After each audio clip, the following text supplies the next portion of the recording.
Welcome to the Outer Realm with MicheleDerocher and Amelia Pisano. Airing live on the United Public Radio Network, 105.3 FM in New Orleans.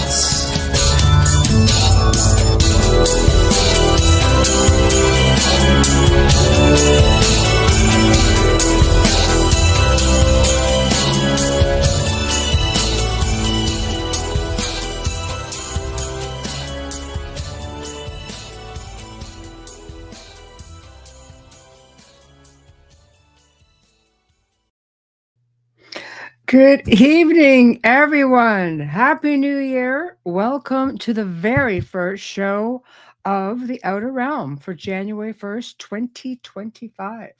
We are broadcasting live tonight here on New Year's Day on the United Public Radio Network, UFO Paranormal Radio Network, 105.3 FM from the Gulf Coast, 107.7 FM from New Orleans. As another year is set to go, we are happy to say that we are still sponsored by the amazing people over at Folgers, whom we just could not do this without. So thank you, Folgers. We appreciate you so very much, and we just wouldn't want to do it without you. Also, big thank you to Justin Snicker, aka Dr. Snick, the Sonic Surgeon, for the contribution of his time, his music, and his voice for the intro you just heard. He is an award-winning composer of Halloween, horror, and sci-fi, dark wave electronic music, which can be found on all of your favorite music streaming platforms. Also, big thank you to Steve McGinnis, the artist behind our banners and logos here at the show. Check him out on Facebook and Instagram. Also specializes in the horror genre, but does phenomenal commission pieces as well. So, guys, tonight we are, and I'm just double checking to make sure that we are, live on, of course, YouTube. We are live on Roku, Facebook, and we have X. Yes, people are chiming in at X, and of course on Rumble. And I want to remind you guys, we can actually see everybody's comments, even those of you who are on X, those of you who are on Rumble. If you put your comments up, we can put them up pretty much like this. So you can be a part of the show. And of course, we're always happy to put up your comments and get to know you all. We have a great chat and we have great people in here week after week. And I want to just say hello to everybody. My goodness. Wayne, hello. Hello, Janie. Hello, Richard, Z-Son, Adrian. Oh my gosh, you guys are just all here faithfully. Mark, hi, Mark. I'm going, Melissa. Heidi, hello. If I miss anybody, chime in again. I'm just trying to scroll down here. Amelia is sick with what I had. I'm pretty much thinking so, hopefully we'll get her back on track and get her here tomorrow. Alan's not here yet. No, hopefully he'll be chiming in soon as well. Hold on. Just got to check all of our destinations here. And yes, they are all up. So tonight, very exciting because oh, hi, Mish. Here we go. Tonight we're welcoming back actually Fritz Zimmerman. And Fritz is one of our original guests who was on the original lineup going back quite a distance now, 2 or 3 years anyway. And tonight he's going to be talking about his newest book, Ancient America, The Dark Side, which dives into, I'm really struggling, into the realm of the supernatural associated with the ancient burial mounds and earthworks in the Ohio Valley. There are firsthand accounts of people witnessing things like shadow people, cryptids, UFOs. Like, my curiosity is, what is it about these ancient sites that are so intriguing? Because this isn't the first time I've actually heard this.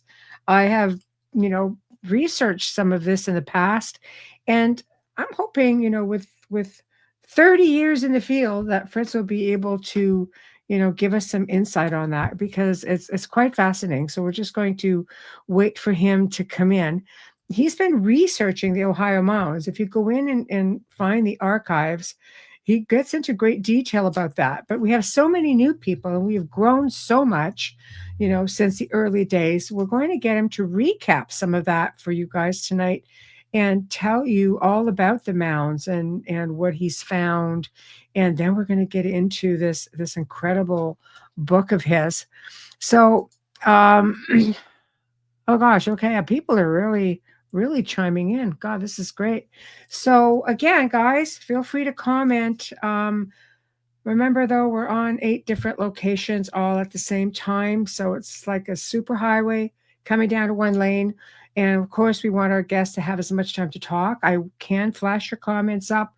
And if there are questions, please know that I do flag them. So we may not get to them right away, but we will get to them. And I will make sure that we cover as much as possible. So, how is everybody's New Year's while we're waiting? Everybody have a really good New Year's. Of course, we were sick Christmas, New Year's. Yeah. So it was a bit quiet. So we're still waiting for our celebration to take place, which will be nice, but still a little bit down, but slowly getting up there, which is great. Um, okay, hold on here. Okay. Mark Etty, hello. Okay. So hopefully, yeah. Yes, quiet, good times. I know. Not necessarily a bad time. That's for sure. We don't really squawk too much about that. But while we're waiting for Fritz, why don't we I'll just read off his bio. He's an independent researcher and explorer. 12 years were spent in the field investigating 700 mound and earthwork sites in Indiana, Ohio, West Virginia, Kentucky, Michigan.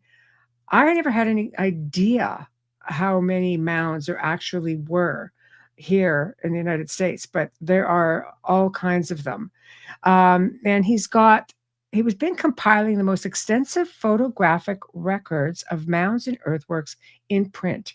100 mounds and earthworks, wow, had never been photographed. So this was God, guys, I am so sorry. I'm really struggling today. It was published in the Nephilim Chronicles, a travel guide to the ancient ruins in the Ohio Valley. This was the first book that he came on the show to talk about. He's also the author of the Encyclopedia of Ancient Giants in North America, which is the most extensive collection of historical records describing giant human skeletons, which is also in print. So we're going to just, recap a little bit, and we're going to, um, give you guys an idea what it is that Fritz has done. Well, thanks, Richard. It's been a while. I've had a little bit too much time off. I know. So that's okay. That's okay. Hey, Doreen. So we're going to recap, and you guys are going to hear all about this. I know you're going to love it. There is so much information to know.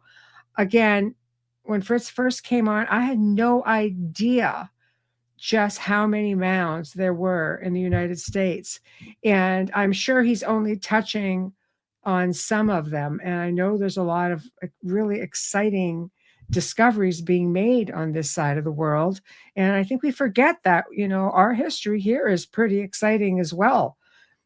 So I've spent a lot of time abroad and traveling, and I always gravitate towards ancient sites, all the while not realizing just how many we have on this side of the world. So without further ado, our special guest, Fritz Zimmerman. Hi. Oh, How are you? I'm good. Hey, Good to see you, Michelle. good to see you too. Happy New Year. You as well. Thank you. I took New Year's on December 21st, as others did. So Yeah, yesterday, very nice. Today, not that big of a deal. No, well, people are quite excited about it. For us, it's the first show of 2025 here, so I'm glad it's with you. I've been so excited to get into all of this because I just enjoyed, our first segments so much with all of your talk about the mounds. So what I'd like to do is, Hey, Michael, what I'd like to do, if you don't mind, just because we have so many more viewers and listeners than when you started and you came on early days with us, can you recap a little bit on your research of all these mounds? And then let's just spin right off into your new book. Well, probably since the last time, well, I don't know. Probably the Encyclopedia of Ancient Giants was already out. That came out in Yes. 2015. Then the Yes. newest book is Ancient America, the Dark Side, Mm-hmm. Right where, here. I've been to 700 sites, Mm-hmm. mountain earthwork sites, photographed 222. But Yes. in those travels, I had my own paranormal experiences, Mm-hmm. dealing with UFOs, Wow. abduction. That was no fun. Now I want to hear all about it because that falls into the total high strangeness, dark side of these incredible locations, and it's a curiosity to me why things happen around these places because it's pretty much most of these places throughout the world seems to have different high strangeness occurrences. Yes, I think, more of the Nephilim sites, Wow. Amorite sites Yes. are more charged. Mm-hmm. And so that would be who archaeologists would call Adena. Mm-hmm. Then there's a Hopewell, those are Dakota Sioux. Mm-hmm. But, in my book, say the Dina were the Amorites, the Mm-hmm. accounted giants in the Bible. Yes.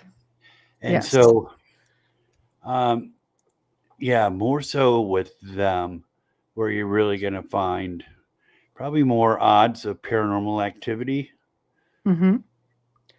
So do we find because the Ohio site is a place you spent a lot of time, and I think the Nephilim, the giants, are something that has been deliberately kept from us. I mean, we know that the Smithsonian had their hands on some and sort of just dumped them in the ocean.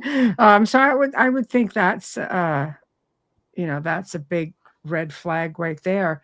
But yet we have all of these sites, including Ohio, which you believe is a Nephilim site. Well, yeah, through West Virginia, Kentucky, Indiana, and Ohio. Generally, that's where you're going to find them. That's their area. You're not going to find anything outside of those areas. Mhm. But even Native Americans, the Shawnee, they would never go into West Virginia. They Mm. called the Kanawha River the river of the evil spirits. They would Mhm. not live in West Virginia. They would not live in northern Kentucky. And both of those areas are exclusively Adena. So it's not Adena Hopewell, it's Adena / Amorites. Mhm. And they wouldn't even live there. So, I mean, Mhm. there's a precedent with them that this was haunted. Mhm. Wow. So what kind, I mean, let's start maybe with your own experiences then before we get into and I'll put the book back up until we get into other people's stories because you've documented Yes. quite a few stories. So what have you personally experienced? Thank you, Mike. I was a shadow person at Fort Hill. Hmm. And then I interviewed a guy who was with a friend of his, and he saw this shadow person, and we were standing at the exact same spot, and he saw the shadow person in the exact same spot. Mm-hmm. So that was real interesting. Mm-hmm. And also interesting, just to get people's reaction, what your reaction is. Um, his friend was pretty shook up, said his friend's still shook up. He's still not over it. Mm-hmm. And I could see that. Um,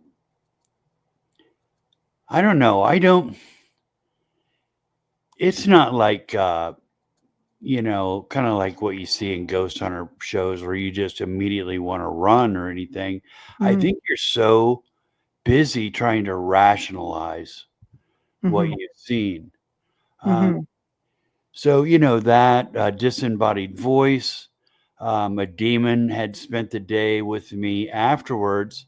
And this is a very known spot to the audience. I was in Gallipolis, Ohio, and across the river is Point Pleasant and the mouth of Mhm. the Kanawha River, again, Mhm. River of Evil Spirits, and that's where Mothman is. And Okay. So I, you had a Mothman experience. well, I don't know what it was. There was a burial mound up there, and all that was left was a base, and there was a gazebo on it. But at one time, from Point Peninsula, you would have been able to look across the river and seen this burial mound.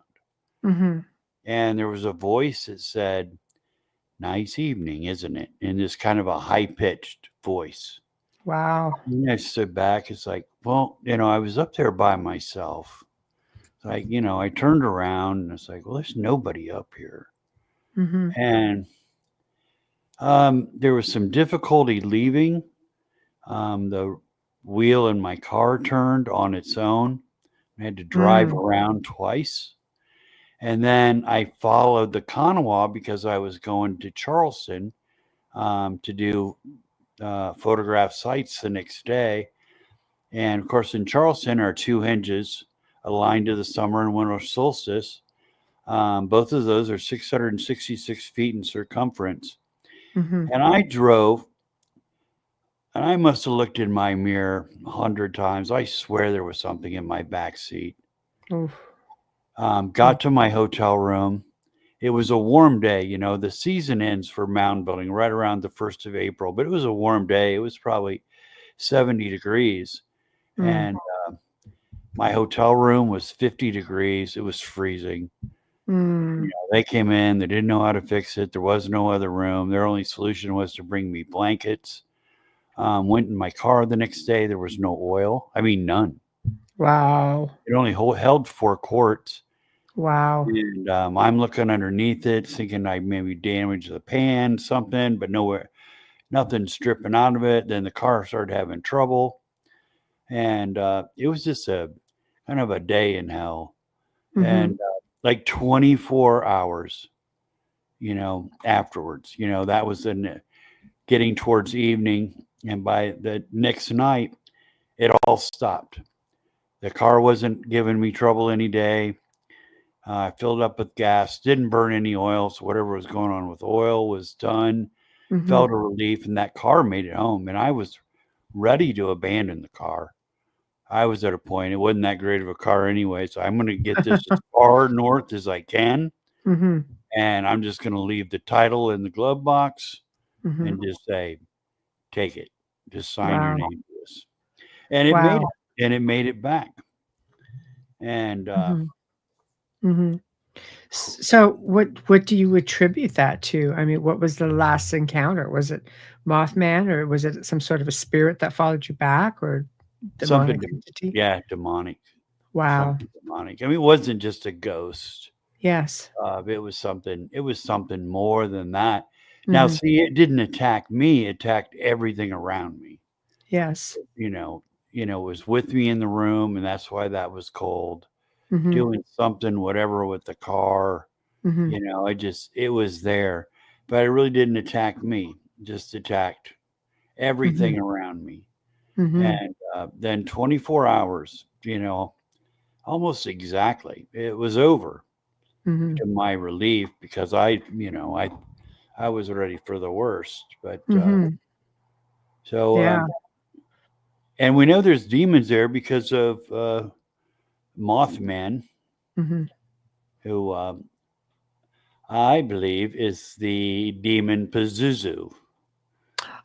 Oh, Well, the that's Native interesting. Americans, there's a sculpture in Alton, Illinois, of this winged, dog-faced, red-eyed demon. And there was Native Americans believed in this dog-faced, red-eyed, winged demon. They Mhm. called him Piasu. Mhm. That is so close to Pazuzu. Mhm. It's like, no, we're talking Pazuzu here. And of course, that Description would is be not more far off. Yeah. very close. Yes. Yes. So that's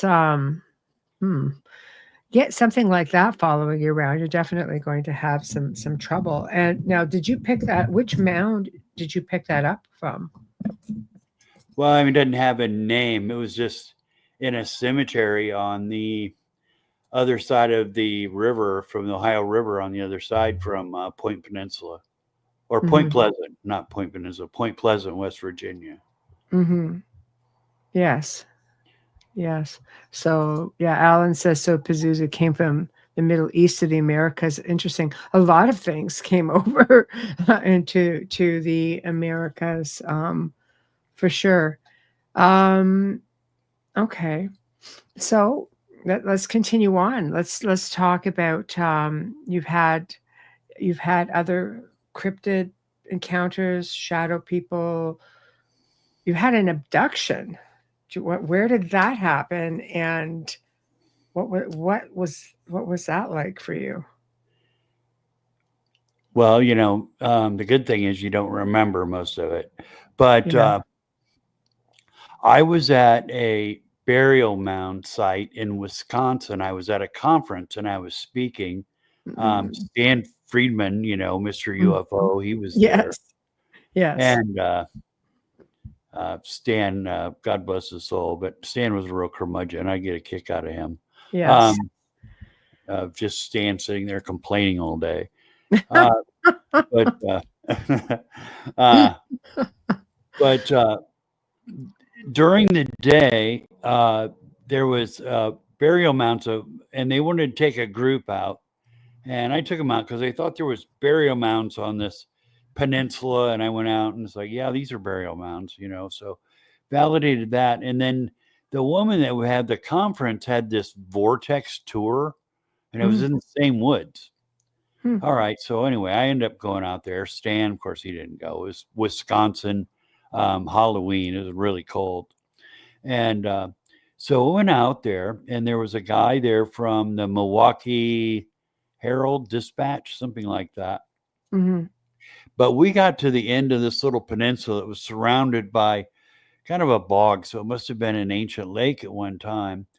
And we're standing there, and there's this orange ball of light that comes racing across the sky. Must have been coming right across Lake Michigan.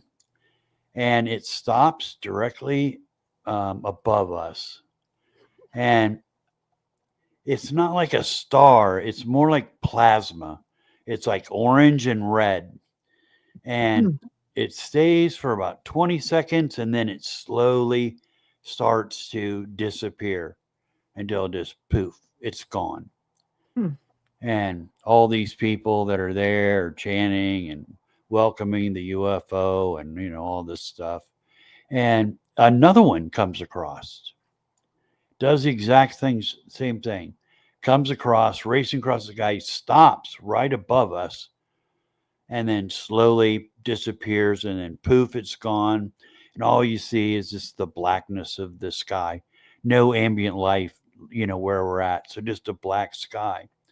So that was pretty cool. And there's people that took photographs of it and this and that. And, the guy from the newspaper was there. But the next night, me and a fellow author left, and we were heading back to Indiana. And we had wrapped around Chicago, and we're just going to drop south to Highway 30, goes across the country, I-30. And that was going to take us back about 2 hours. It wasn't quite 12 o'clock yet. So as I was thinking, like, man, I'll be home by about 2. And so we were on, I think it was 49. So 49, a north-south road. We'd seen a sign that said Highway 30, 7 miles. And there was actually 2 more exit, one for Valparaiso and another one for Valparaiso. Then you'd hit 30. I don't remember any of those. But we were driving, And it was just kind of noticed like, seems odd, it's just black out here, there's no ambient light. And I looked at the clock in the truck and it was 2 o'clock in the morning. I said, Rick, there's something wrong with your clock? And he's like, what? And I go, look, it's 2 o'clock in the morning. Mm. I don't know. It never A has missing been. time.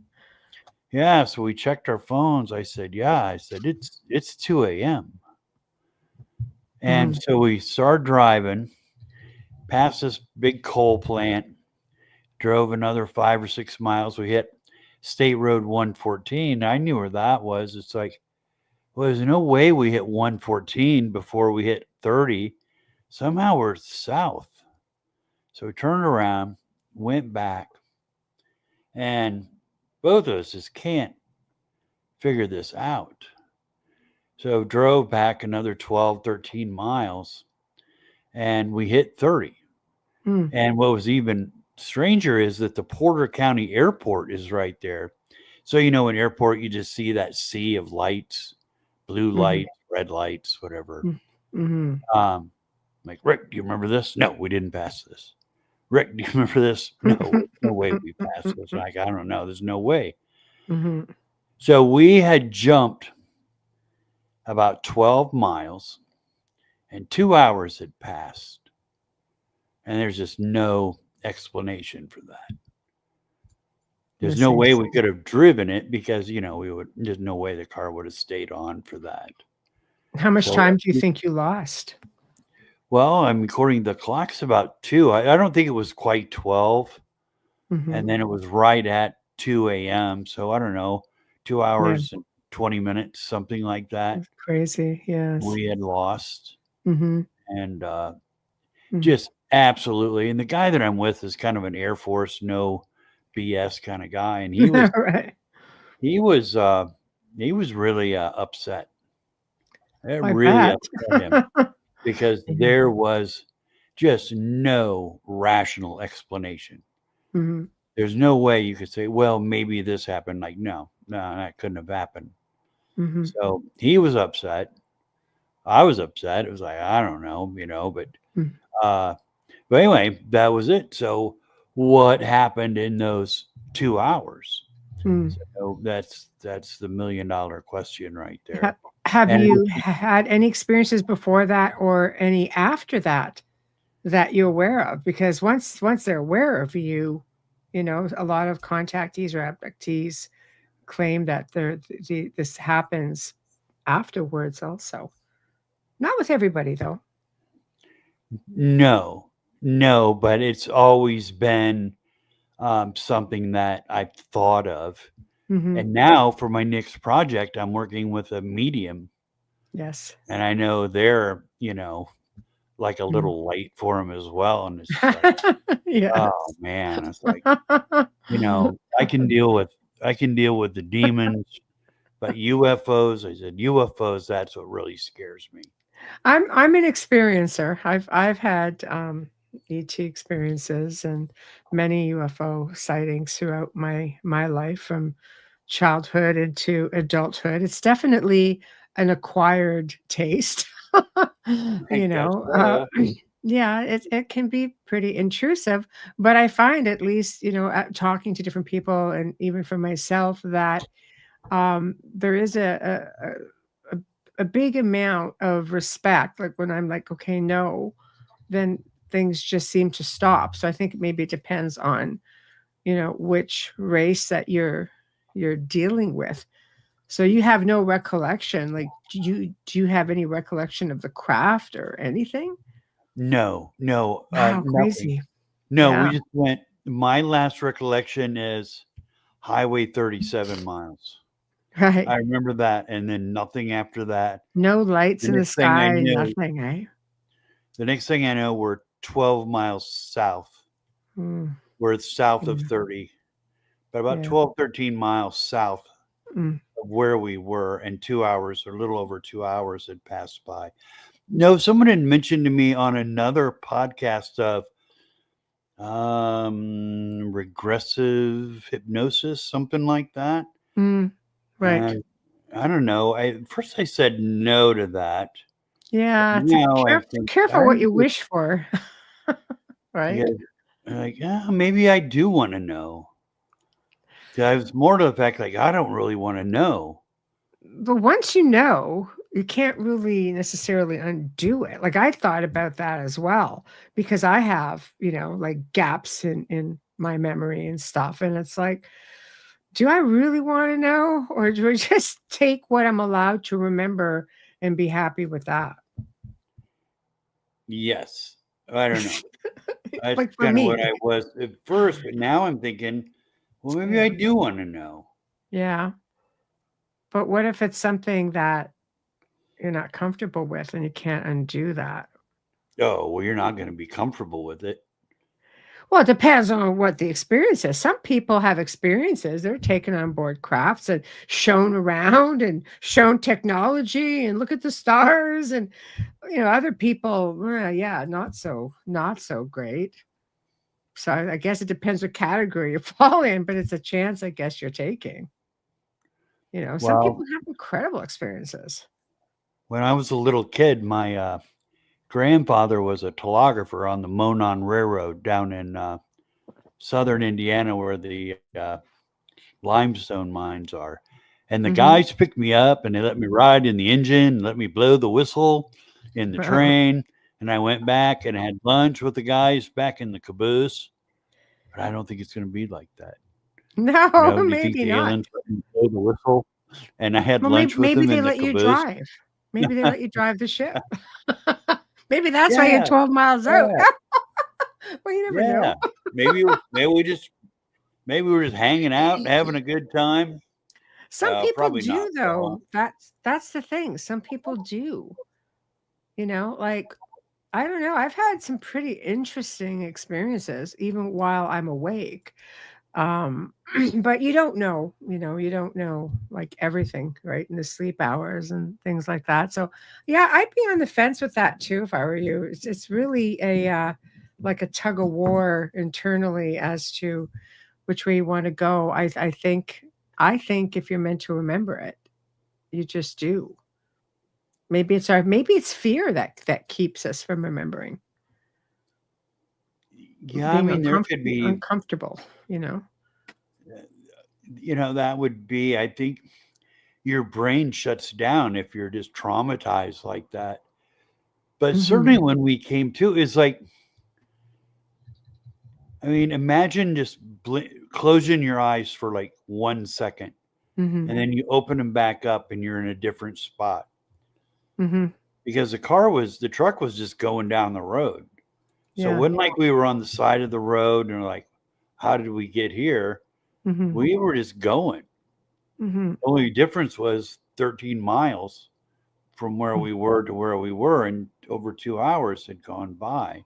Mhm. So, Yeah, that's scary. It's scary what? because if it's never happened to you and you're not really, a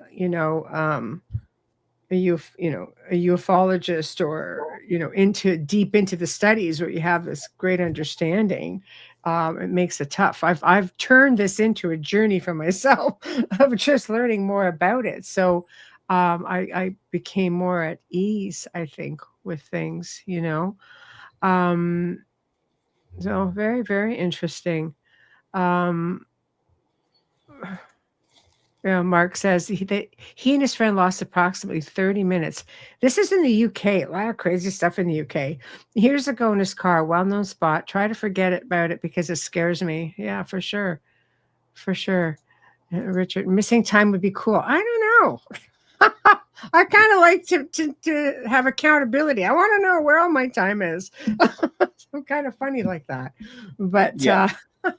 you know, have you had any encounters, Fritz, with things like werewolves, vampires? Because, I think we talked about this one time when you were on the show, early days, that in studying mounds and such, that these beings tend to be connected to the spirits of deceased Nephilim. Have you encountered anything like that? Because if you're out in Wisconsin, there's dogmen out there, and in Virginia, pretty much everywhere. That lady was at the conference. Okay. Is it the Bray Road Beast? The Was Beast her of Bay book? Road. Yeah. Yes. Yeah. Crazy So though. I know. she was there. That book had just come out. Yeah. So I found that interesting. Mm-hmm. And Yes. that's another thing that in ancient America, the dark side is all these people that have seen the cryptids. Mm-hmm. All the way from like lizard things that are real Reptilians. terrifying Yeah. to another guy. It was basically like big guinea pig looking things, but they were like giant guinea pigs. And there was like Wow. 50 or 60 of them. But it's like nothing that you would say that's a guinea pig. It's not a guinea pig. Right. That's crazy. I've never heard of that. Just easier for me to explain what he was done. But Yes. he was a bit of an artist and was able to draw it of what he saw. And it was like, well, it's terrifying just because there's so many of them. And if it was, something small, you would think like, well, it's some rodent, but Mhm. those weren't rodents. But just cryptids of that. Mhm. This lizard thing, it had shovels as arms, or more like oars. So not like a lizard. I mean, sharp teeth. Mhm. Things at Fort Hill that Mhm. I could tell you was haunted. That's where the shadow person was. But I mean, imagine a person, but it's chopped off like mid torso Mhm. and walks backwards. And this is from a guy that was a military man. Mhm. And he saw this thing walking backwards across the road. Hmm. And, that was his account, what he saw. That's So, crazy. so Wow. people seeing a lot of different things, specifically at these burial mound sites. Mm. So it's not stories of people seeing cryptids. It's everything has to have the common denominator of being witnessed at a mound or earthwork site or a hilltop enclosure, but all of it ancient. Mhm. Mhm. Right.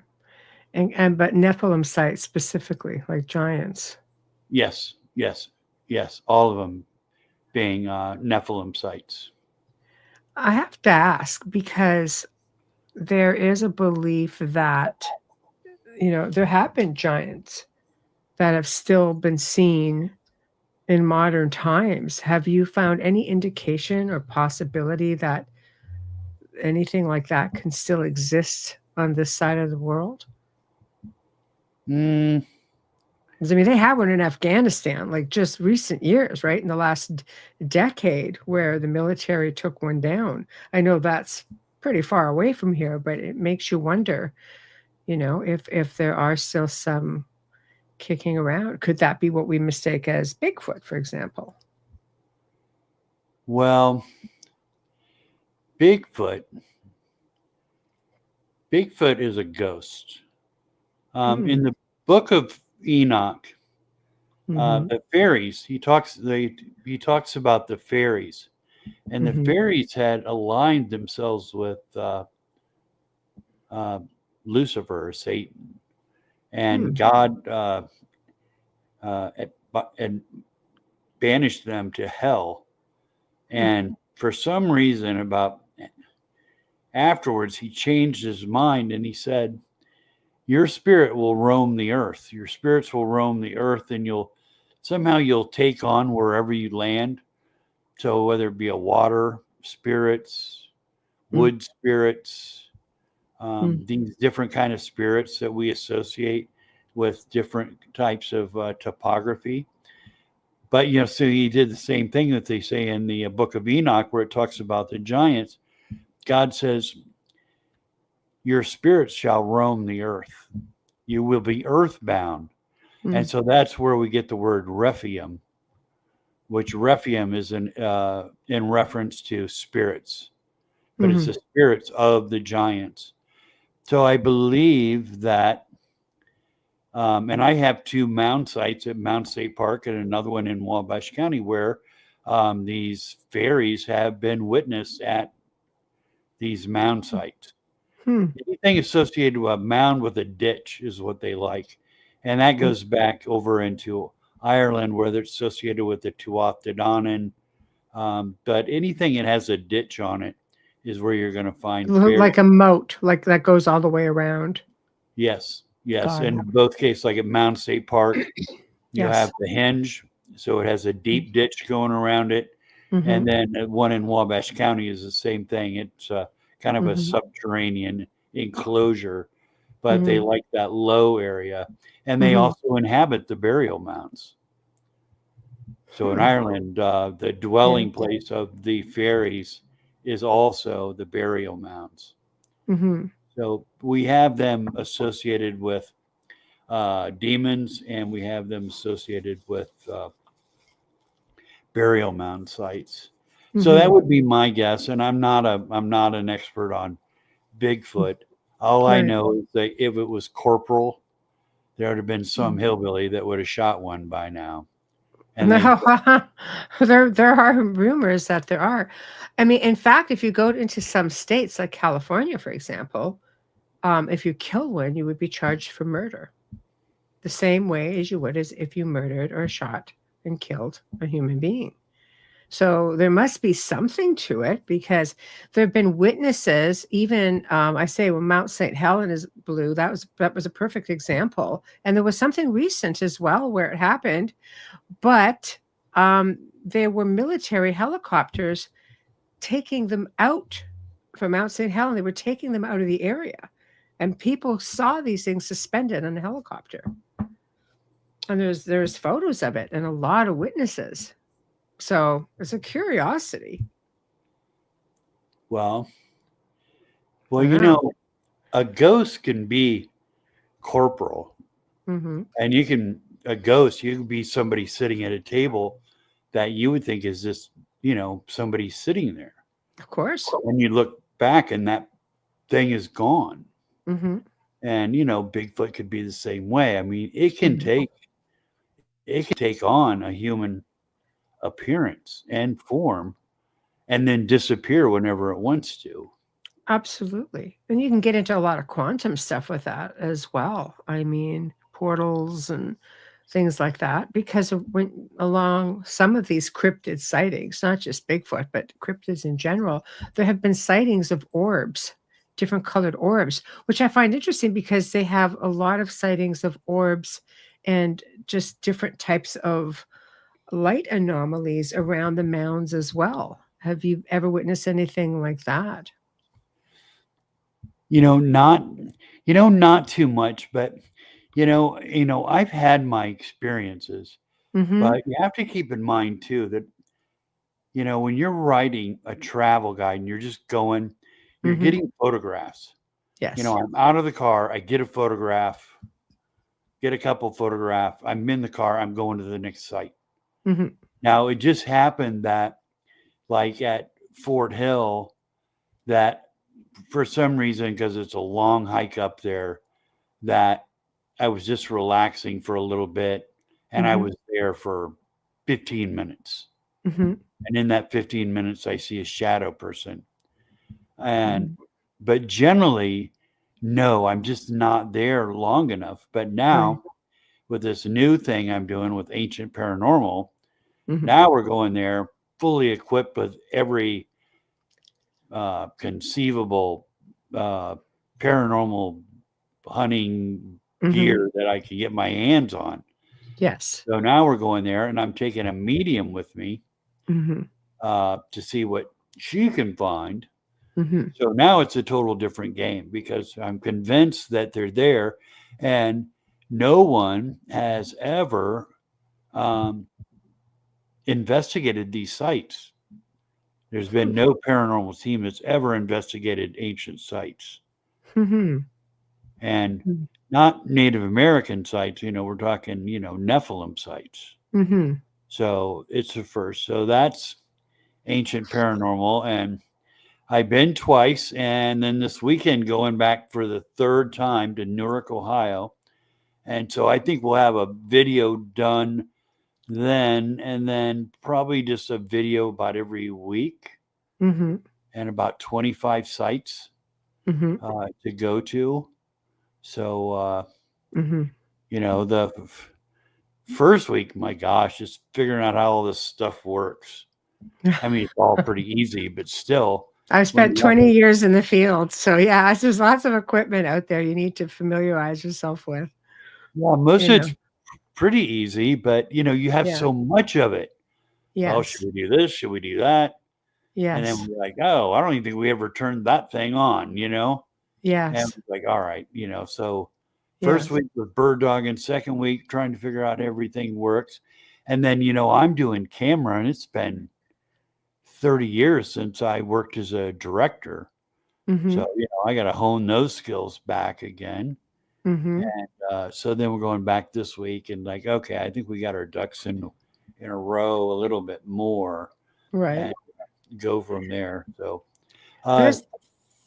there's a lot of things that you can do when you're investigating from a paranormal standpoint. It sort of opens up different avenues of research, because you can get away with a little bit more, when you are investigating from that level.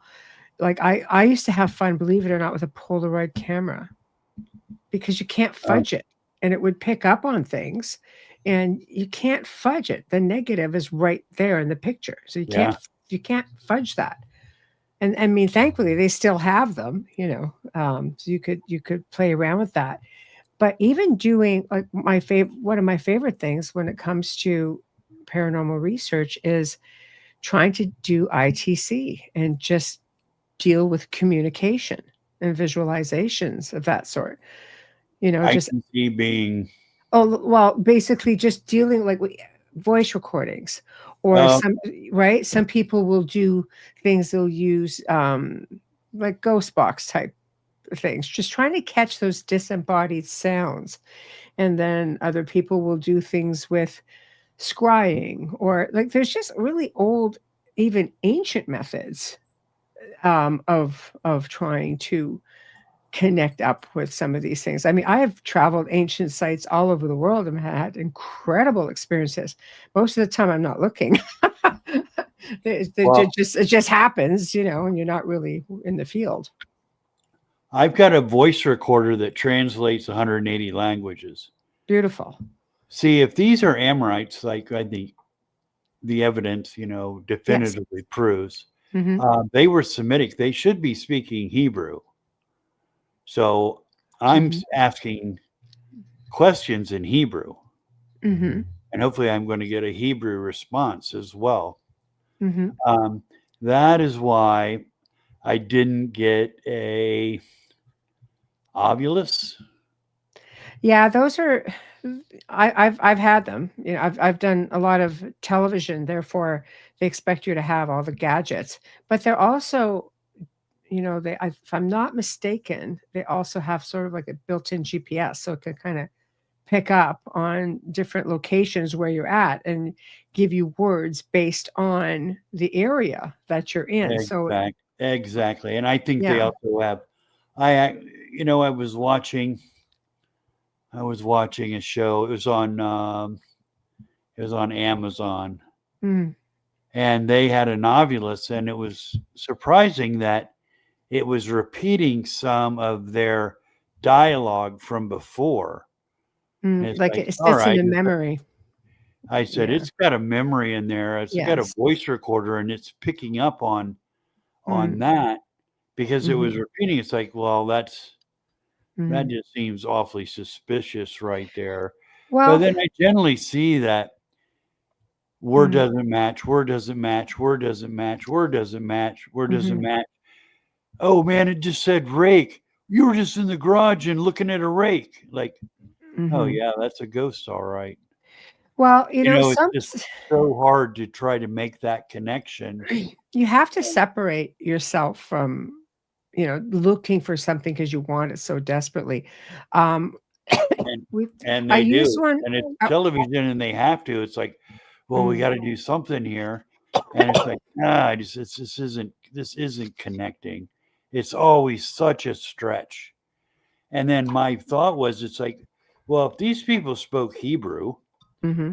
why would they, just the explanation, they go, we believe that spirits can manipulate this, somewhat technical machine and, pull words out of it. And it's like, really? They can manipulate some electronic device to squirt words out in a language that they don't even know? Wow, that's a stretch right there. Why don't they just call you on the phone? Well, We believe that some do. Some do. I've had things leave me messages on my voice messages that'd be cool. That'd be good. It is. I've had them recording because they're on in my voicemail, and one was an old cassette. The old cassette voice recorders. And I sent it in to a friend of mine in England. At the time, he was affiliated with some program through one of the universities out there, and it just came back with a question mark. They couldn't figure it out because it wasn't like a human voice per se in our time, and it seemed to channel through music, like they ride the waves, and they could hear the streaming in the background, and it was definitely the person's voice. I recognized immediately, and she had been passed for about 2 weeks. Oh, but with that being, oh yeah, I've had probably 3 or 4 like that actually. But I'll tell you one thing, a story about the Ovulus, a couple that I've had.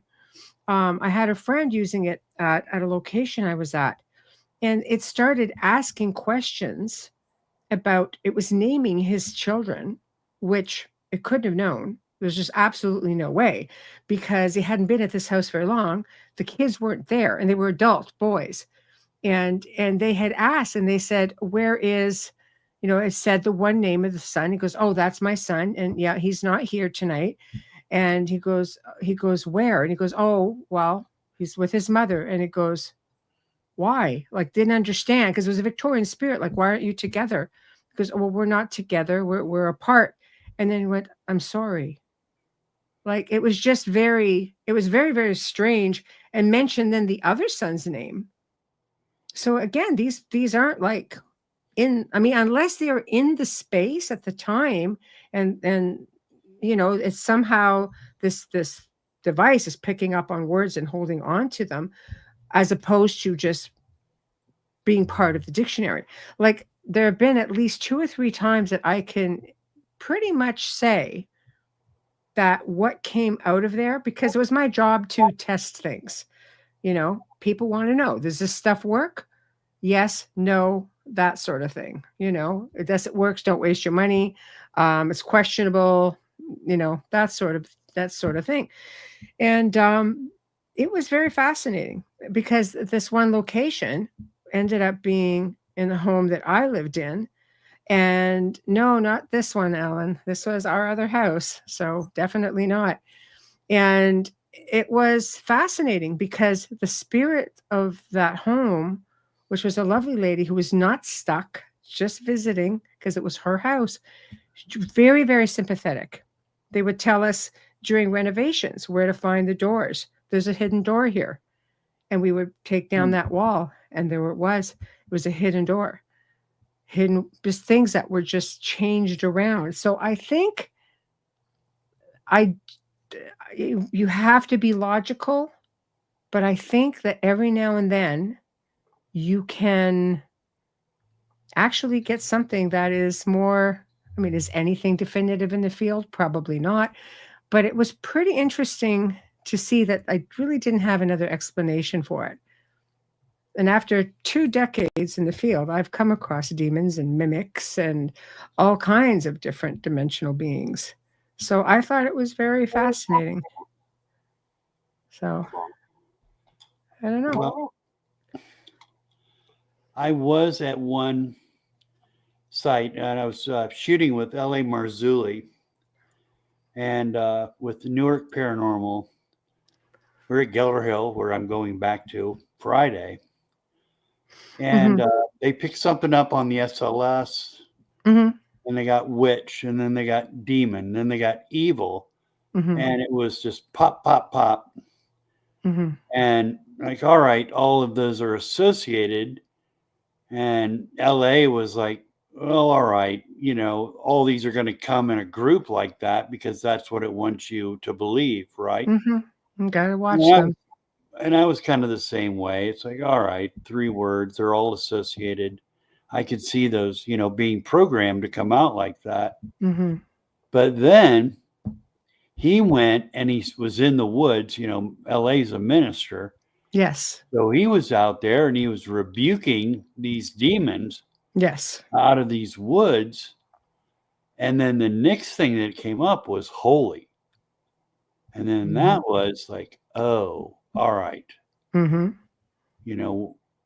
That doesn't belong at all.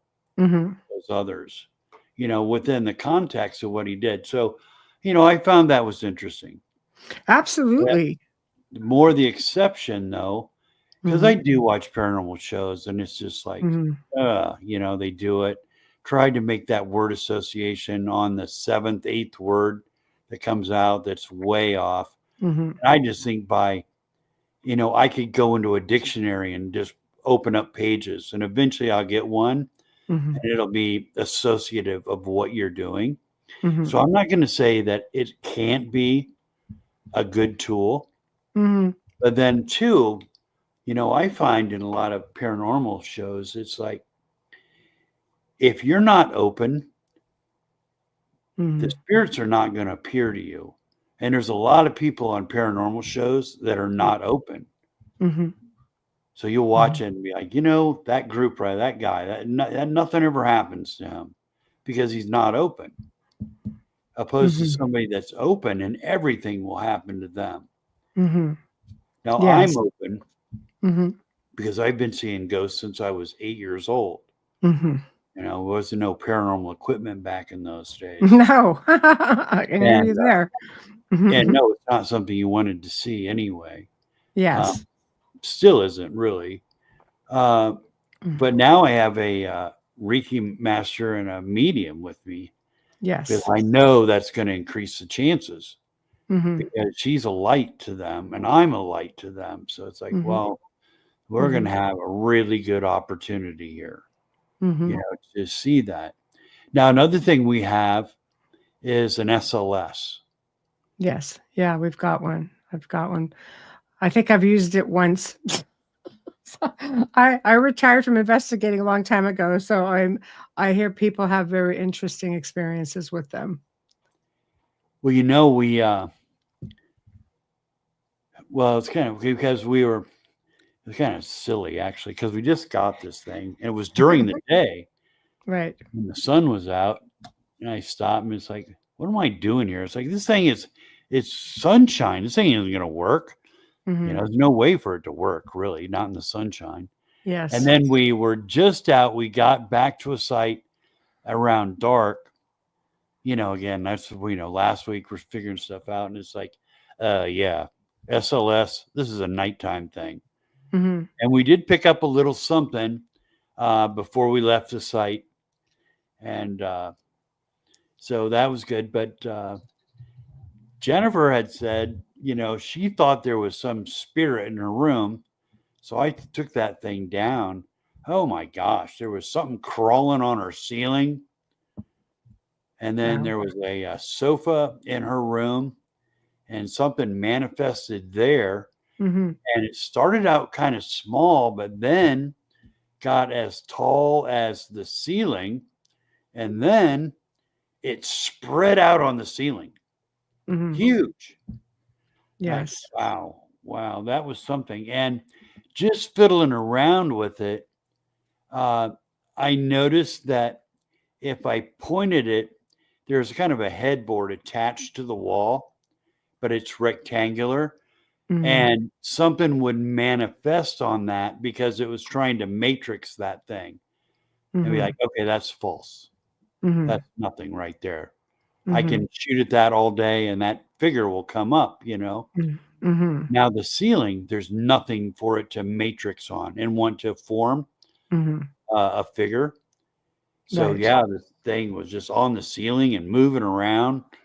You're like, all right, So that's really, so can you use it in an outside environment at these mounds? Like, do you expect yes. that? Okay.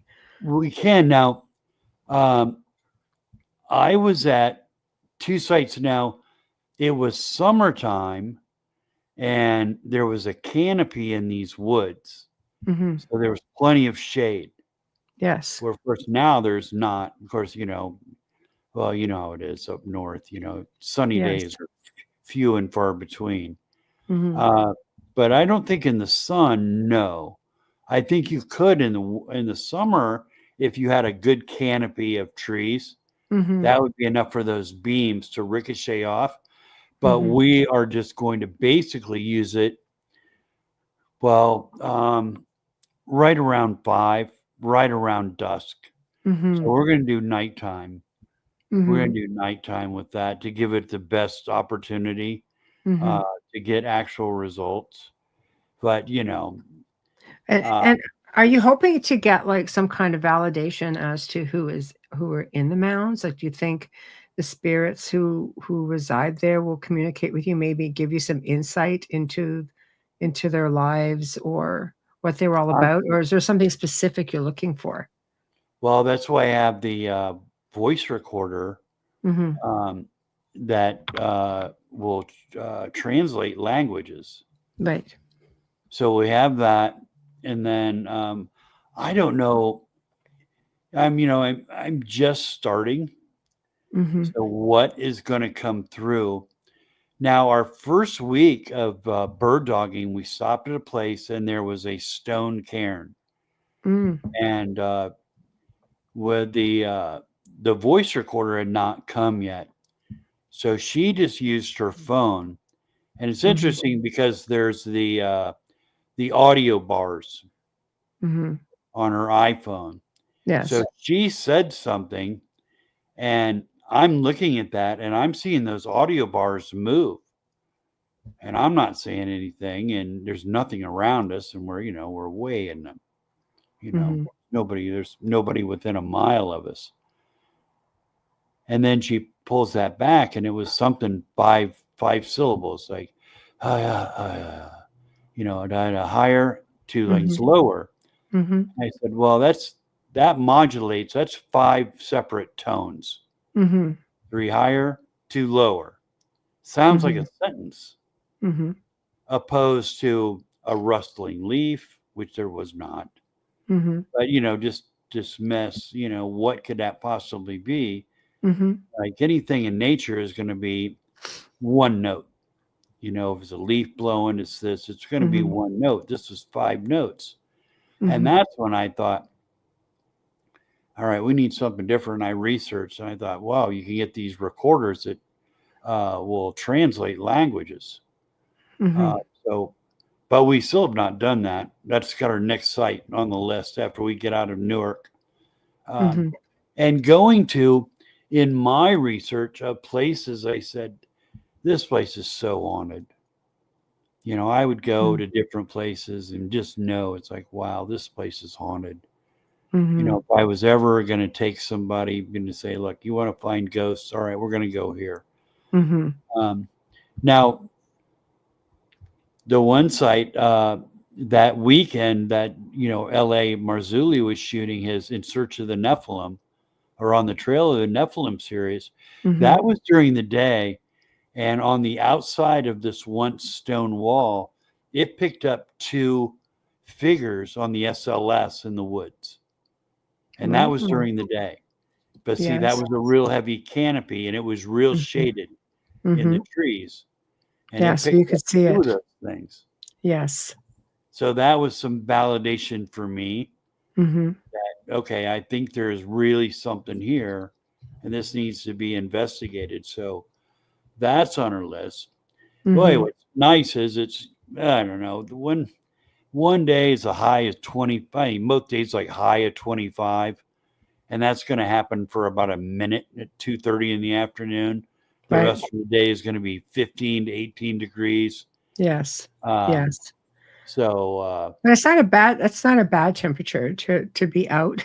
You don't wanna be sweltering either. It's not good for I mean, your equipment can overheat, if it's too hot as well, right? no, So, but 20 degrees, I think, is like a limit on a lot of this. yeah. The SLS, I, I'm MacGyvering something tomorrow that, it's a Microsoft tablet, Yes. and I've got like a sleeve, like a packaging sleeve, and I'm putting hand warmers in there. Oh, And good. then, Right. and then Good idea. I ordered rubber bands from Amazon. So I'm going to rubber band and then slip these hand warmers on the back of this tablet. The main energy thing, it's not too affected. It'll get us through, but boy, that does not like the cold weather, that tablet. I'm only good for about 15 minutes. But Yes. then I bought a charger that has a 120 plug, so I can plug in the field. So I can reuse that thing over and over. Yes.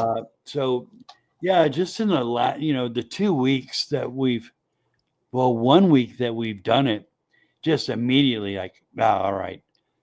The SLS is definitely going to be our best piece of equipment, but it's only good for 20 minutes. We need a way to, keep that charged, keep this thing warm, or as warm as we can anyway, while we're in the field, because it is so cold out there. So yeah, some MacGyvering, some, buying some extra equipment. And so really this week is a first real, let's see what we get. And then I think we're off running. So we have 2 sites that we're going to get. And then Sunday, so we're going to go Friday and then Friday night, and then we'll have Saturday, all day Saturday.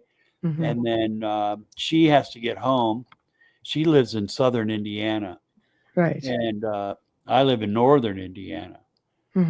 So she has to get back. So we only have till about noon or 1 on Sundays. So those are kind of our bird dog, where we'll be investigating sites and then try to decide if that's where a place that we want to fully investigate. And then, I think if so many people give you these stories and they have experiences. The Ohio Mound is one of them that a lot of paranormal stories come out of. I remember a guy was talking about being on a class trip when he was younger and things were happening to him. And they're usually there during the day as well. It seems to be a bit of a hotbed as well. So I know that's also one of your locations. I think you really just need to look at where your a lot of your stories come from, and then just pick your equipment and just concentrate on that, since you're so restricted for time, so well, that thing is we're forging new ground. So there really are no stories except our own. But see, I can take her to a site, and I have that intuition as well, to say, I'll be telling her, it's like, I think I want to get your feed on it. So let's go to this during the day. And then we can make that determination of, she'll say, yeah, I think this is good. I think there's something there. Surprisingly right now, burial mounds are clean. We're not getting anything from burial mounds. We've been to 2 different ones and nothing. And I asked her, I said, do you get anything? No. And she said, well, do you ever get anything out of here? And I said, no. But I thought maybe it would be different with you here, but it wasn't. So everything seems to be earthwork related. Oh, that's really interesting. I know you would think mounds would be your golden spot, but it's not. Well, as burial mounds, I mean, these are in some, some of these locations are burial spots, and sometimes the spirits are not necessarily happy with being there. Great efforts were made, by the people who put them there to make sure that the spirit was not attached to the body, and maybe that's why it comes up clean. Because if you're dealing with a human person, like a human being who was put in there, then there were a lot of cultural stuff that was done to make sure that the individual essence wasn't stuck there. But then if you have spirits that aren't happy, they're usually the ones that will come back and haunt these spaces. But if you're dealing with these giant mounds, you're dealing with a whole other cup of tea with that. I mean, I remember creating a television series for a producer, which was based on doing paranormal investigations at not just ancient locations and not on this side of the world. A lot of it was on the other side of the world, but also, where historical events had taken place, and the dead will speak. So I think if there's anything there, then you ask questions. If you're curious about, the area, or if you can get in contact with a human spirit and say, what is this place all about? Is this you? What happened to you? What is it like for you? I think it's very, very probable that you would get some pretty good answers, because this show is still moving, and this series is probably into the 5th season. So there's definitely an interest there. I think if you do this and you find that you're getting stuff, I think you'll do very well with it, because people are very fascinated, because you can't go back in time necessarily and get these answers directly from the horse's mouth, so to speak. No, what burial mounds is, I mean, they were constructed to be portals between the living and the dead.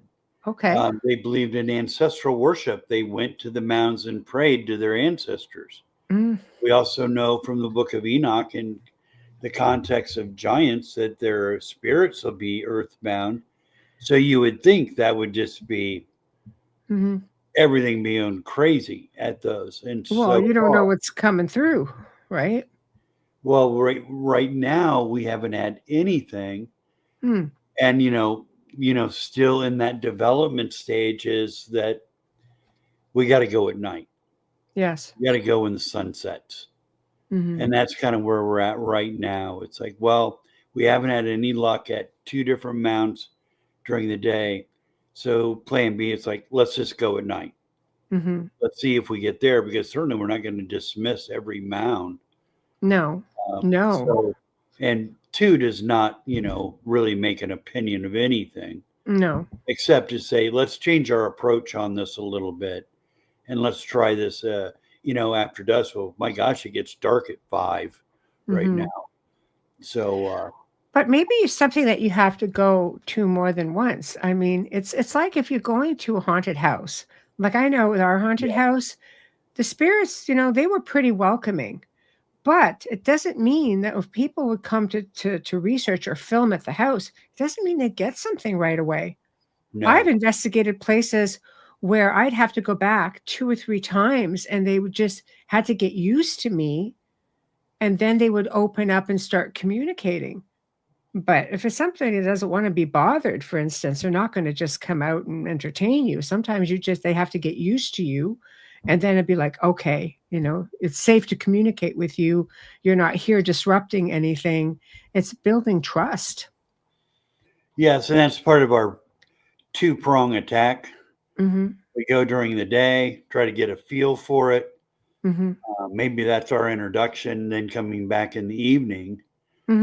Just because we don't get something during the day doesn't mean we won't go back at night. So we will have hit someplace more than once. Have you tried doing an offering? No, not really sure. It's a burial place, right? Maybe just bringing like flowers, or if it's native area, maybe tobacco. These aren't tobacco people. Okay. Well, I'm just saying burial site is just, looking at the area and just kind of saying, what? Usually giving like fruit usually works as well. I mean, this works in ancient temples. That's right. Richard just said at the same time, fruit. That's right. Because they will give offerings of that type. Well, now that's an idea. Yeah. Fruit. It's a sign of respect and an offering. So you're sort of, creating a bridge. Right. So yeah, right there. There we go. And another, role playing or a roll call. Yeah. There's just so many different ways, because I think we have to, as researchers, put ourselves back in time a little bit, depending on the area that we're in and trying to get an understanding. It's like, I always use an example of a friend of mine who was at an old fort, for example, a military fort from the war, in the 1800s. And I think it was 1812, the fort. And they had a camera with a lens that said Canon. And something tried to smack it out of their hands, because to them it's like Canon and you're aiming it. Like, they would not have an understanding of what the technology is. They might be afraid of the technology. So sometimes it's explaining what it does. No, it's not really a cannon. And ancient spirits would sometimes look at a camera as though you were trying to capture their essence in this device. So, Yeah. right. So sometimes it's just explaining, like, no, it's not going to capture your essence. You're safe. You're fine to communicate. This is just for me to be able to see you.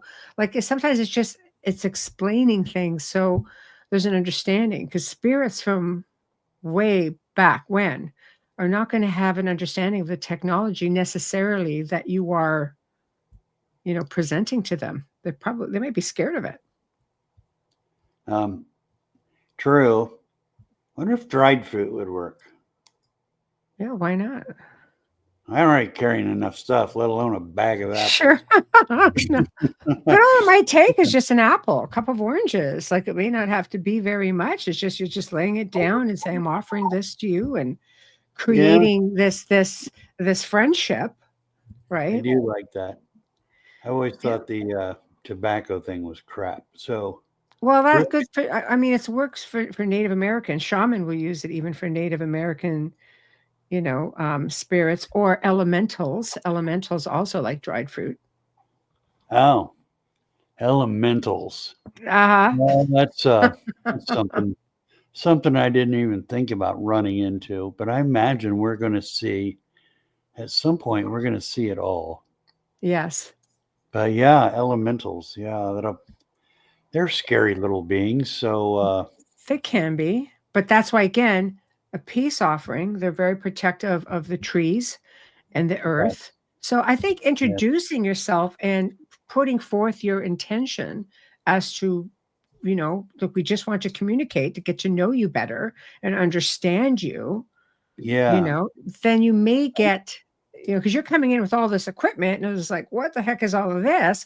But by going through this process and perhaps making this offering, you might be building a little bit of a friendship. Yeah, I like that idea. Yeah, I'm going to do that.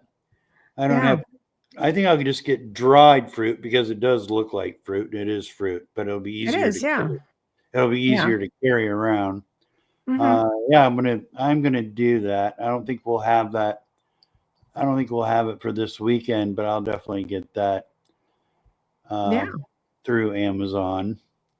Yeah. Well, you never know, and I think the idea is just going in with a clear mind, a healthy curiosity, but healthy attitude, and explaining what everything is so they're not afraid of you. Yeah, I think that's a good idea. That's a good idea. Because you're coming in somebody's space. So if you want to learn about them, you have to tell them something about yourself. Yeah, and it's not like, I don't know, this racket that the paranormal world has become. Oh, it's big. Yeah. It's just like down the street from me, there was a funeral home. And before that, it was a home, a big home. And, then they decided to have paranormal investigations in there. Well, of course, they're going to just find stuff. And I go, and this family lived here, and this is why this is haunted. And, we've got this, because, the whole thing is, you want to be able to rent that space out to paranormal groups. That's where the money's at. I have a friend who's got a haunted hotel. She's done it. You're going to have that caretaker, and he's going to tell all his stories. And, it's all a bag of lies. All it is money. It's all just selling to make money. It's all lies. And I you know, think it if you can depends have, on the location, though, Fritz. I have a friend who has a haunted hotel, and she doesn't tell you a whole lot. She says, "This is the history." And there's never been one time I was there where I didn't have an experience. But I think people they want scary experiences. You're not going to get they scary do. experiences Well, coming here. You're going to have nice, pleasant experiences. they do. I mean, I'm not saying that they're all that way, but I mean, Mhm, there is a lot of places. It's all hype. It's mhm, all hype. mhm, You know, there's a place in Randolph County, Indiana, and that's all hype. mhm, I know because I'd been in the place, mhm, you know, when it was still an old folks' home. It's like, this is not haunted. mhm. But then it closed and you know, it's got that eerie look to it.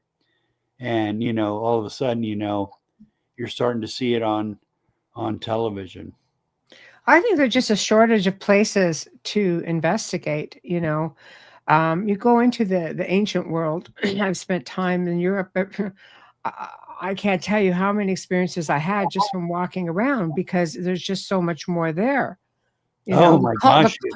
A yeah, house that's like 500 years old. That's or more. crazy. I've been in the pyramids and have had an experience there. But here, and I think we're in the age of paranormal enthusiasm, and you run out of places. There's so many TV shows out there now. You run out of places to present, right? So everybody does the same places. And that makes it very, very difficult. Sometimes you can manifest things by going in there just through psychokinesis or telekinesis, move things around, or there's logical reasons like projecting energy is like poltergeist activity. You're going to get all kinds of stuff.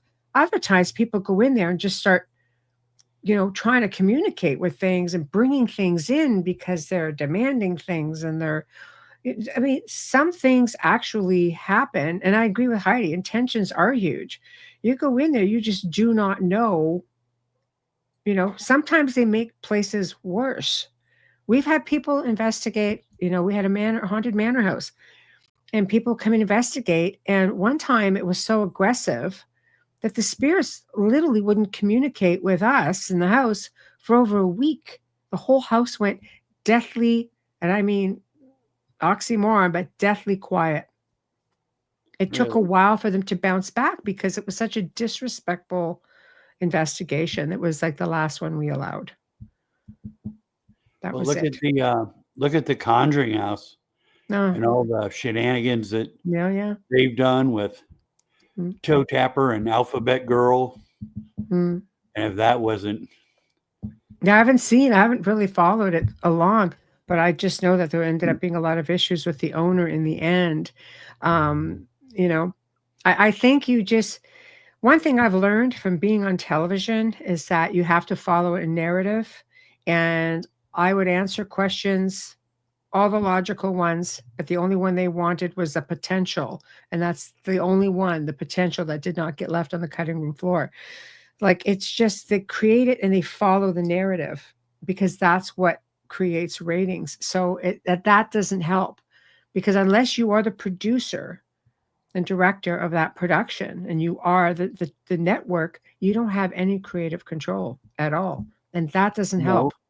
But you know, back in the day Mm, when there really was no shows except Ghost Hunters, mm, they would go into a place. I remember they went into a young couple mhm, and they had this happening and this happening and this happening. You're like, oh, wow, mhm, that's haunted. And mhm, they went in and debunked everything. mhm. Oh, this is because of a draft. But Oh, that was their narrative. this clunking is because of pipes. Mhm, And they walked out and it's like, nope, it's not haunted. mhm. And then once you heard that, it's like, well, if they do find something now, I'm going to believe it. So that made sense. Because everything has a narrative. Every show has a gimmick that they have to follow that narrative. And after a while, Yeah. everybody tries to follow it because I have a lot of people who own these places too. So there's a lot. I've been on both sides of the camera, so I know exactly how things get done and what gets left behind in the editing process. So, but I will tell you when it comes to ancient sites and when it comes to ancient history or just history on average that is left with a mystery, And people think, what happened? What really happened? So let's just take, for example, let's just take a historic figure. One of the ones that we offered up for this show was somebody that went over Niagara Falls in a barrel and he died. Yeah. And we're like, okay, what was that like for you? So we're able to communicate with that individual because we knew the backstory, but could we somehow communicate and find out what was going on in those final minutes? And boy, the information that came out was stuff we didn't know. And when we researched it after the fact, we found it. And Really? it was fascinating. So this is why I'm saying, like, if you have these incredible locations that you're going to investigate, and it would be so interesting because you don't know exactly who was in that mound. So can you imagine if you can connect with an individual within the mound who could tell you who he or she were? Or maybe there's a group of them. Maybe they could say, no, we lived here back this time, and these are the things that we experienced. These are the things that we saw, and we were warring with these people, and this is how I died. This is where I came from. Like, to me, that would be fascinating information, and it's not something that's been overdone. In fact, it's barely been done. True. I mean, any kind of communication, it would be a huge success. Whether they're in the mound or just villagers, because not everybody is in the mound. No, So, of course, yeah, villages around. Just to leave that open. Like Jennifer believes, the afternoon's like, well, who's this in the hotel? Because we're going to reshoot that this weekend, and in my room, which I'm not real thrilled about. I just do not know. But all right. She goes, Right. they're transitory. And she's in her room playing, I don't know. It's just Buddhist guttural chant stuff. Yeah. And that's when things are going crazy. She goes, I think they're drawn to that. She goes, they're transitory. They're coming through this hotel. She said, every room here's haunted. But me playing this, they'll be drawn to this. Okay. All right. As long as I know they're drawn to that and they're not crawling on my ceiling while I'm trying to sleep. All right. I find comfort in that. Yes. So anyway, that explanation of transitory, this is not in that room, but it's nothing in another room. But it did seem pretty good. I mean, I've watched enough shows. It's very quick, these things. But I don't know. This thing lasted for a while because it morphed from something small to something big and then across the ceiling. That if it stays, it's just matrixing on something. I mean, you can shoot it at a coffee table because it's that rectangular shape. It'll be there, but it'll stay. Right. If it's an entity, it'll be moving about. So, I mean, there's a lot to do, a lot to learn. I think eventually that's what we'll find at the mounds. That it might be not the people in it. It might be people around it or people that worship there. And, and you're right, because you can go to the most haunted place in the world and not get any evidence. 100%. I've been to some of the most haunted places in the world.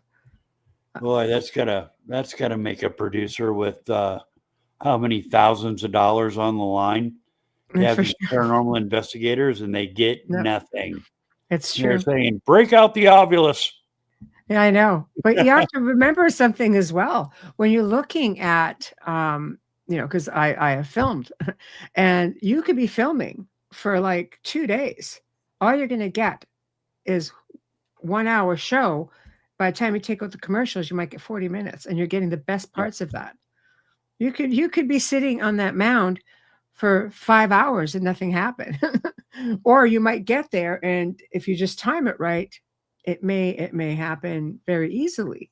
I think if they get used to you, you stand a better chance every time you go there and you say, "Oh, hi, it's Fritz and this is Jen, and hope you Yeah. guys are okay. We're back here. We're just looking to communicate. We're not looking to cause any harm or any damage, not trying to invade your space. Here we've got this little offering we want to share with you," and blah blah blah.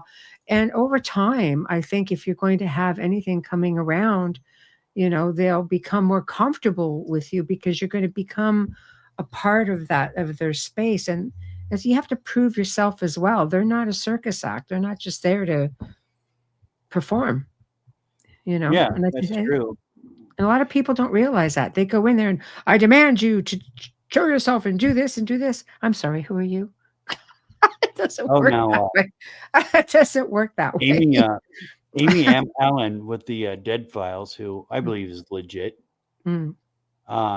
Boy, she hears that people that go in and it's like, "I demand you Oh, make your presence known to us." And she yeah, said, "Oh," she goes, "you want to make the spirits mad." exactly. And that would Exactly. probably be your shutdown of either they would do something or just go away. Just go in and be respectful, because if Yeah. you're dealing with anybody that had a community around these ancient places, and it wasn't uncommon for them to congregate around power spots, right? You're saying that a lot of these mounds had portals and they may have been stargates, or so you're dealing with a high level of energy, which are going to bring in a lot of maybe interdimensional beings, like I would, the opening up to a lot of different possibilities. I think so. In our brief bit of communications, we're finding that if you have an enclosure, Mhm. the inside is clean Mhm. and the outside is where stuff is happening. That's interesting. But see, that's the Holy Land. Mhm. Well, holy and they're holy, not our Mhm. conception of holy. Mhm. But they would not have been allowed to do anything on the inside. It's just on the outside. Mhm. That's Um, right. we were at one, and I'd said, because I'd been with Newark Paranormal when shooting with LA. I said, no, there's nothing on the inside of that. We didn't get anything.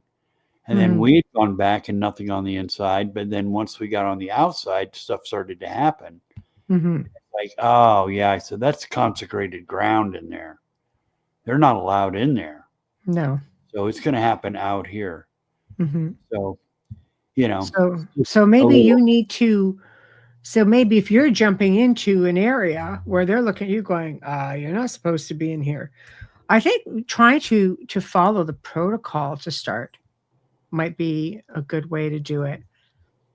But yeah. you're also in the woods, and you're also going to get those elementals, and they could be little, they could be monkeys. Those ones, they're mischievous, but there's also a lot of, if you're dealing with, portal stuff, who knows what you're going to get. If you hear any tree tapping, though, you might want to just you may want to just prepare yourself. I don't think you want to visit with anything Oh, aggressive. I'm thinking about that tree tapping. Tree tapping, That Bigfoot. would be, Yeah. well, I know, elementals would be more in the vernacular of the ancient religions that we're Hmm. dealing with. Hmm. And we're also dealing with, fairies. Yes. And, that's But they're wood spirits, nature spirits. nature spirits. It's all Uh, scary. well, it is, unless you have an understanding. If you're respectful of the space, then Yeah. I think you'd be okay being in there. This is where offerings come in again. Yeah. Offerings are basically showing it's a sign of respect, and that you're trying to make this union. And I think that speaks volumes. So a lot of shaman will do that coming in if they're trying to heal an area or settle an area down. They do make those offerings of fruit, right? Yes. So I will, Yeah, I mean, I could probably get something at the gas station just to get us through the. Yeah, get a couple of oranges. Seriously, it doesn't take much. Just like an Yeah, apple, anything. It's just to yeah, put it just an there. apple, something. Yeah. But yeah, an offering. That is an idea. I really had not thought of that. Hmm. Yeah, it's something I'll definitely do. Just so everybody's cool with us being there. I definitely don't want to anger anything. That is not my intent. But there's some places that we're going to go. I mean, human sacrifice was performed. Oh, yeah. We Well, know so that. it's a place that needs healing then. So there's some of these mounds that they've done excavations of them, and they were all placed in a spoked position, maybe like 8 skeletons. Wow. And there'll be 2 that don't have heads. Wow. And one has heads off and maybe was placed on his chest. So those were definitely sacrifice. Mm-hmm. So, we can't rule out that ritual sacrifice was being performed at these sites. Mm-hmm. So, in that case, I mean, you really don't have a real happy place that you're going to. All the more reason why you want to offer healing and and either prayer or, again, offerings. Bring an extra orange. Yeah. So that's a big one. That's a big one. So it's just bearing all that in mind, that you have, and you might have elementals that are more aggressive in spaces like that because there's been so much hardship and death. You have to imagine, for example, a transfer of energy. If you're upset and you yell at somebody in your space and you go out and you come back a couple of hours later, the intensity behind yelling at somebody, pushing out that energy, it stays in the space until you clear it. So if you don't think to clear it, then you walk back into it a few hours later, wonder why you're feeling grumpy within this space. So imagine for a moment human sacrifice, death, suffering. When the spirit of the essence leaves the body, it leaves a very big imprint in that time and space. Now add that to somebody who maybe has been sacrificed, and the fear, the torment, maybe torture, maybe the anticipating, what's going to happen, that stays as an imprint in that time, which transfers to this time. If it's never been cleared, and if it's happening on a mass level, that's what you're walking into. So you're going to have some unhappy elementals, most likely. And you may have just a very strong energy that's left over and residual that in itself can attract more malevolent things to it, because that's the kind of energy they feed on. Well, yeah. I mean, you could have some real negative energy that has nothing to do with the site that was built to be positive energy, because, well, unfortunately, a couple of people were sacrificed there.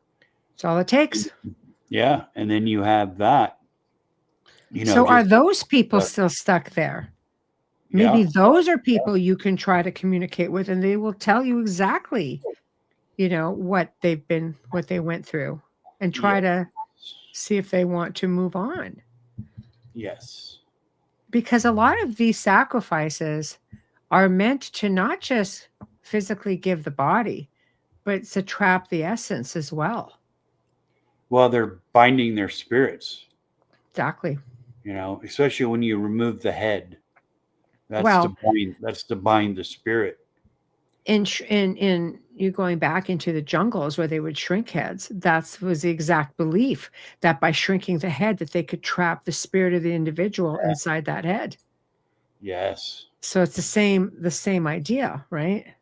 So in that same thought, yes. Why aren't these people that are doing these paranormal shows, why aren't they going in with some sort of offering, opposed to bursting in or being obnoxious like Zach Bagan, who now is getting possessed every week on his show? I think people, going in there and just being the biggest a-hole you can probably be. And, it would seem like he's doing just the exact opposite of what you should do to bring out the spirits. But then when you're talking, it's like, yeah, why don't they do that? Why don't they go in and do an offering or, lay down a cross or do something, I think they're out there. They do have researchers out there. I think that's why it's so important, which gives you this advantage, just because you have spent so many decades in the field researching these mounds and these spaces. You have to understand the history of an area to understand why it could potentially be haunted. Because to just go in there and say, this looks haunted or it's haunted, and somebody's going to say, but why is it haunted? Who's here? Why are they here? You have to have a semblance, some sort of an idea what happened in this space that could make it active. And when you go in there asking questions, you ask intelligent questions based on the history of that space. It's like if I'm in a place, I've done locations that are a couple hundred years old, and I'm thinking of the people who were there before. Well, how would they have lived? I see old pictures of the property, for example, what it was like, or maybe that building wasn't on that property at the time. So you want some kind of an idea what was here. How can I open a dialogue and communicate about something they're going to understand instead of, is anybody here? If you have a spirit standing there and somebody says, is anybody here? And you don't know you're dead, I'd be looking at you like you're some kind of a Yahoo. Well, I'm right here because I don't know I'm gone. So I'm looking right at you. You can't see me, but you're asking me, is anybody here? Well, yes. I'm here. So I think we have to start asking more intelligent questions.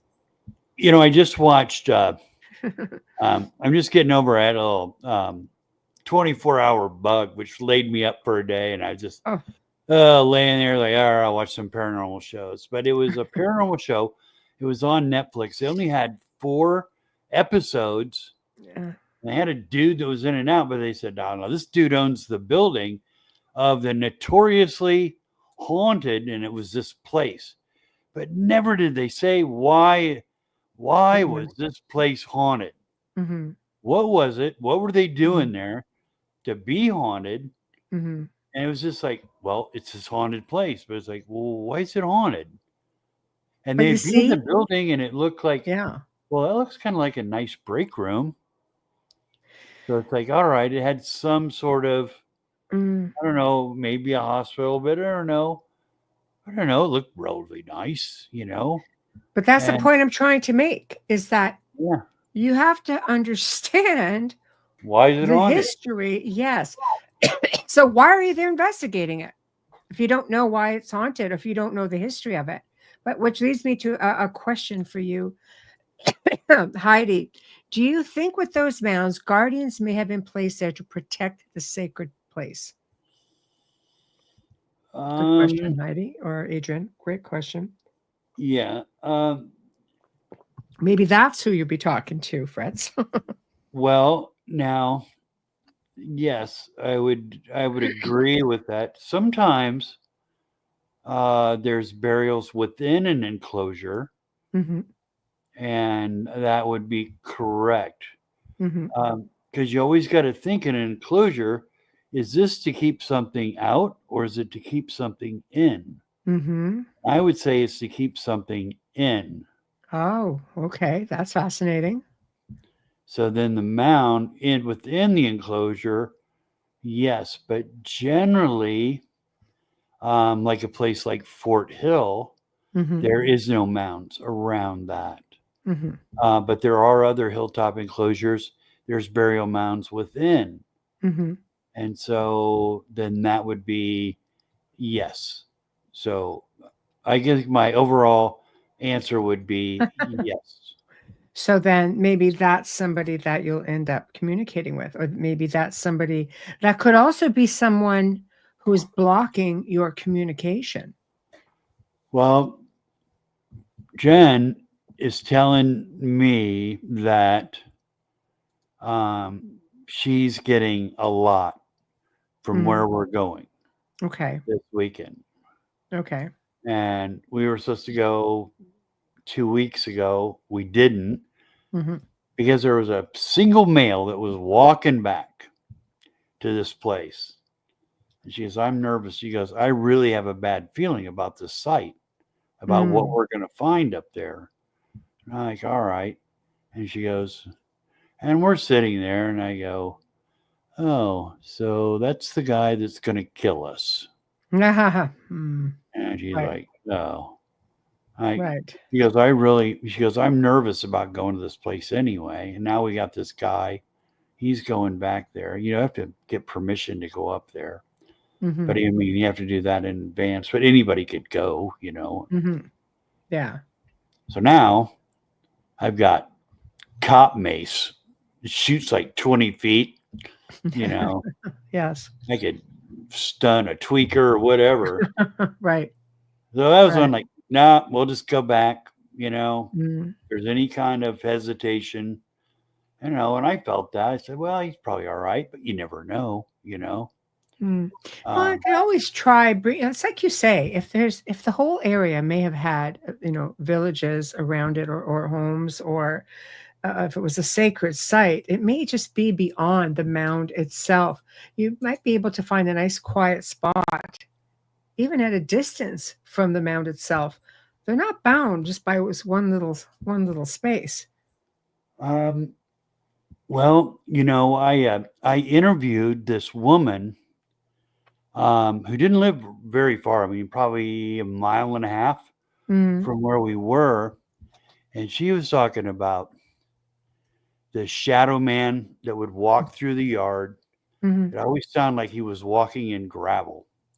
And that just down from her, she said there was a mound that they had knocked down, and they used the clay in the mound to make the bricks for this schoolhouse. He was saying that schoolhouse is haunted. Right. It's really haunted. Right. And this was all within the proximity of where she was, and it wasn't. And I didn't really hit her for specifics. I just thought that the mound getting knocked over, them using the bricks, that made this site haunted. And I had found that schoolhouse. I found the mound. I knew which one was knocked down. So we drove by there, and we were hoping somebody was outside so I could go out and ask some questions. There wasn't. So we are going to swing back there. But there's a case where you just have a story, Yes. of the mound, and there's a haunted location. And, But that's why you investigate it and try and tie it together. Yeah. And, yeah. And now it went from a schoolhouse to there's people living in there. I don't know if it's family members living in there. Right. It's all part of a compound of a, pretty good sized farm. And I had stopped there before with Marzulli, and the people that own the property, they stopped. We talked to them for 5 or 10 minutes. And, they said, well, we don't want you on the property for the mound. I said, no, we don't need to go on your property. I can see the mound.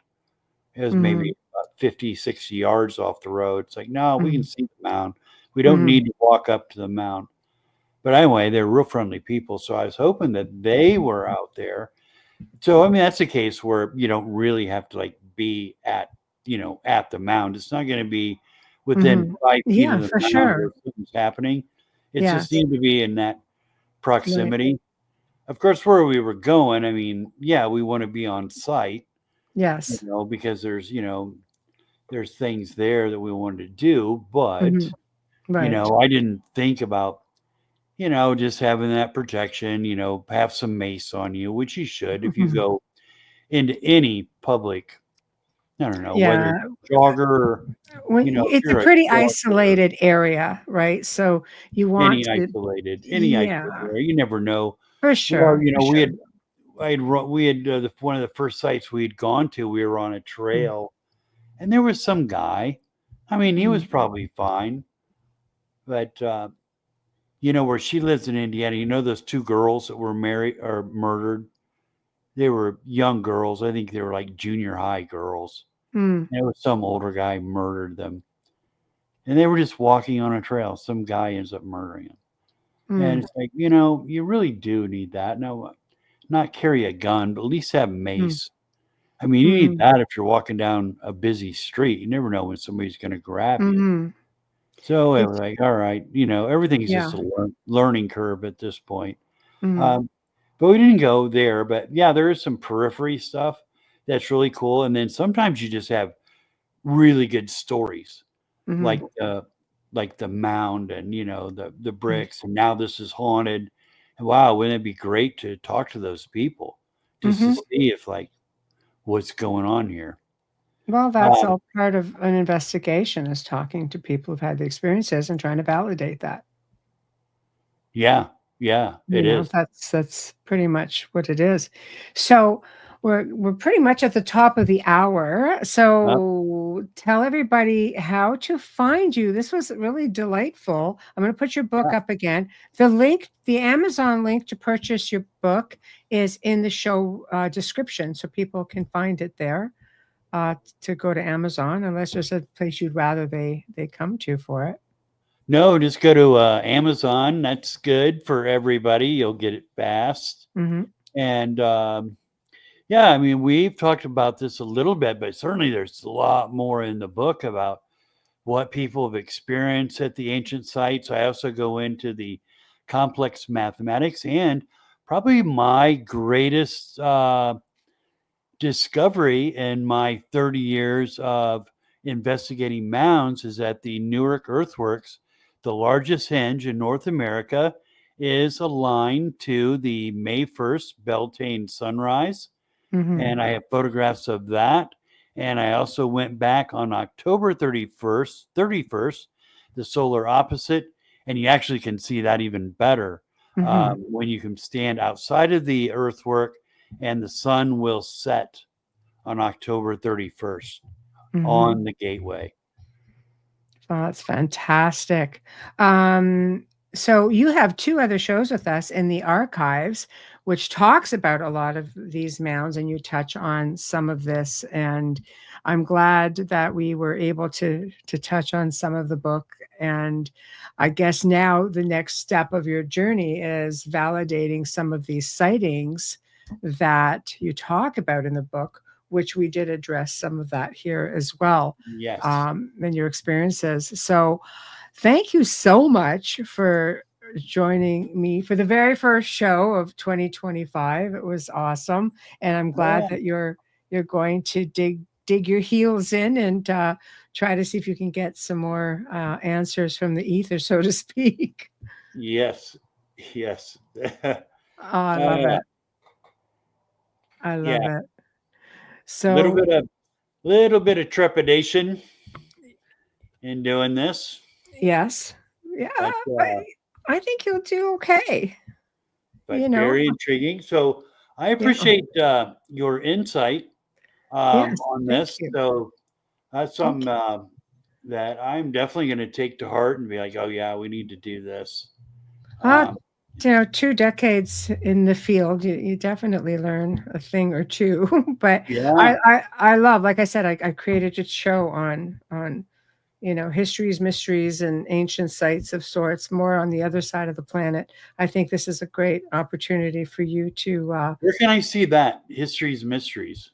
Oh no, I'm talking about histories, mysteries, just as a topic. Yeah. Oh, because you So said you yeah, had a site about ancient sites. Like, oh, I'd like to see it that. got yeah, it did. It got shopped out, and I was not told about it until it did. So I'm not going to come on. I can send it to you privately, but yeah, I'm not going to come out and put it out in front of millions of listeners.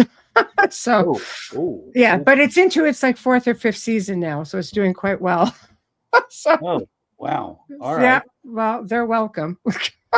Yeah. They're welcome.